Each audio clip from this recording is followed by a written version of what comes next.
কি এদিকে কিছুই দেখা যায় না আমারে, এত অন্ধকার কেন? কিছুই তো দেখা যায় না, আকাশে একটু সাদা দেখা যায় আর নিচে কিছুই দেখা যাইতেছে না, অন্ধকার। কারণটা কি? এই দেখি সামনে কি দেখা যায়, এই অটো। কি এটা? অটো দেখি তো, অন্ধকার। উঠে দেখি একেবারে অন্ধকার, এই আলোকিতের মধ্যে চলে আইলাম। তো যাই হোক, কেমন আছেন সবাই? আশা করি সবাই ভালো আছেন, আমিও আলহামদুলিল্লাহ ভালো আছি। তো আপনাদের সামনে অনেক দিন হয়েছে কোনো ভিডিও নিয়ে আসি না, তো আজকে আপনাদের সামনে আমি ট্রেন নিয়ে আসলাম। ওই কী কই, ট্রেন কিসের আবার? ট্রেন না, সরি। আপনাদেরকে আমি আজকে একটা ট্রেন ভ্রমণ দেখাবো। সেটা হচ্ছে ফরিদপুরের আমিরাবাদ, সেটা হচ্ছে শিবরামপুরে। এখান থেকে আমি ঢাকাতে যাব। এখানে ঢাকাতে কিভাবে যাব বা কত টাকা ভাড়া লাগে, হ্যাঁ, ট্রেনের মধ্যে মানে সুযোগ সুবিধাগুলা, হ্যাঁ, অসুবিধা, সুবিধা সব কিছুই আপনাদেরকে আমি দেখাবো। আর আমাদের এই জার্নি যাওয়ার আশেপাশে অনেক সুন্দর মুহূর্ত বা পরিবেশগুলো আছে, সেগুলো আপনাদের সামনে আমি তুলে ধরবো। তো এইখানে আসলাম আমিদাবাদে রেল স্টেশনে। তো এইখানে মূলত 7টা 15 ট্রেন আসার কথা, 15তে। তো এটা আসলে অনেক লেট করছে। বাংলাদেশের ট্রেনগুলো এরকমই হয়, ওরা টাইম মতো আসতে পারে না, নয় 10 মিনিট 5 মিনিট বা আধা ঘন্টা লেটেই আসে। তো আজকেও সেম একই ঘটনা, একদম 8:45টায় ট্রেন চলে আসছে। আর আজকে এই দিনে প্রচুর পরিমাণে শীত, হ্যাঁ, কুয়াশাও অনেক পড়ছে। তো এই যে আমাদের মাঝে চলে আসছে অলরেডি ট্রেনটা। ট্রেনের ওই যে আপনার হেডলাইট আছে না, হেডলাইট জ্বলাই চলে আসছে আমাদের এইখানে। তো আমার কথা আসলে মানে অন্যরকম হয়ে যাইতেছে, গ্রামের ভাষা একটু, হ্যাঁ, চলিত ভাষা, মানে উল্টাপাল্টা আওড়া করা। যাই হোক, আমার মানে এটাই হচ্ছে আমার বক বক। তো আমার বক বক শুনে কেউ কিছু মনে করেন না। তো এই যে ট্রেন চলে আসছে, তো আমি এখন ট্রেনের মধ্যে ঢুকে যাব। ওই যে চলে এলাম ট্রেনের মধ্যে। তো এখানে আসার পরে সিট নাই, আসলে সিট সব বুকিং। তবে যারা লোকাল স্টেশন থেকে উঠবেন এসব লোকাল ট্রেনে, তো আমি এই যে এখানে পাইছি, সিটটা পাইছি, কিন্তু আমার এই সিট থেকে মানে সিটটা পাইছি আমি ফরিদপুর শহরে স্ট্যান্ডে যখন আসছি, তখন আসলে আমি সিটটা পাইছি। তো আসলে সিট এটা আসলে আমার সিট না, এটা অন্য কারো সিট। আমি এই বিষয়ে আপনাদেরকে বলি। তো যারা এসব লোকাল ট্রেনে যাবেন, তারা যদি শিবরামপুর থেকে আপনারা উঠেন, তাহলে আপনারা ফরিদপুরে নেমে দ্রুত টিকিট সংগ্রহ করবেন। টিকিট কাটলে আপনারা সিট পাবেন। আর যদি আপনারা ট্রেনে উঠে আপনারা যদি টিকিট কাটেন, ট্রেনে উঠে ওই যে টিকিট কাটে, যে টিকিট কাটতেছে, এই যে এইখানে বইছিলাম আমি, ঠিক আছে, আমার উঠাই দিয়েছে তারা, এতটাই দুষ্টু তারা। আবার এই যে এইখানে বইছিলাম আমি, এই যে মুখে ঝাঁপ দিতেছে, এইখানেও বইছিলাম। তো এইখানে এই লোকটা আমার উঠাই দিছে, হ্যাঁ।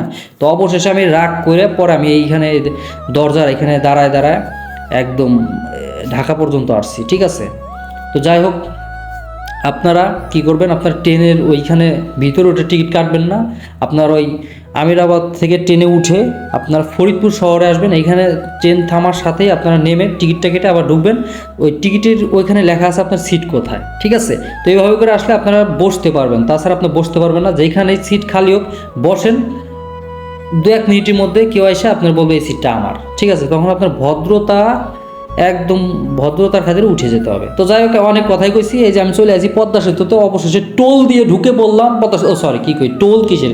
পদ্মা সেতুর ট্রেনে কোনো টোল লাগে না, এটা আমি আসলে ভুল করে হেলাইছি। তো যাই হোক, আমি এই যে ট্রেনের আপনার কী কই, পদ্মা সেতু ব্রিজের উপর চলে আসি। এই যে উপর দিয়ে ওই যে যাইতেছে গাড়ি, হ্যাঁ। তো ওখান থেকে গাড়ি যায়, আর ওই নিচ দিয়ে যায় হচ্ছে আপনার ট্রেন।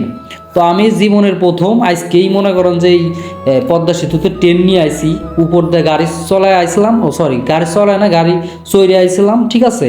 তো আজকে আবার ট্রেন চলায় আইছি, না ট্রেন চলে আসেনি, দূর, ট্রেনের মধ্যে চড়ে চড়ে আসতেছি, ঠিক আছে। তো আর বেশি কথা বলবো না, আপনারা পদ্মা সেতু কিভাবে ট্রেন যায় সেটাই আপনারা দেখেন, আর সাইডে কিছু ওয়েদার ভিউ দেখেন, চলুন।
তো যাই হোক, আমি এই যে মাওয়াতে চলে আসছি, পদ্মা সেতু পার হয়ে আমি মাওয়া স্টেশনে চলে আসছি অলরেডি।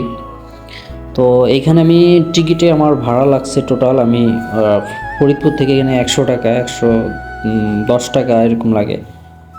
তো শিবরামপুর আমিরাবাদ থেকে ফরিদপুর, আমিরাবাদ থেকে ঢাকা কমলাপুর রেল স্টেশন হচ্ছে ভাড়া হচ্ছে 115 টাকা। তো আমি যে কমলাপুর রেল স্টেশন চলে আসছি, এখন আমি এই যে নামলাম। তো নামার পরে এখান থেকে আমি বের হয়ে চলে যাব। তো এইখানে আসে হচ্ছে আপনার 10টা 40-এ। আবার এখান থেকে ব্যাক করে হচ্ছে 11টা, 11:30 এর মধ্যে আর কি। তো যাই হোক, ভিডিওটা দেখে যদি কেউ মজা পান বা ভালো লাগে তাহলে ভিডিওটা ভালো লাইক দিয়ে দিন বা পেজটা ফলো করে দিন, ভিডিওটা শেয়ার করে দিন।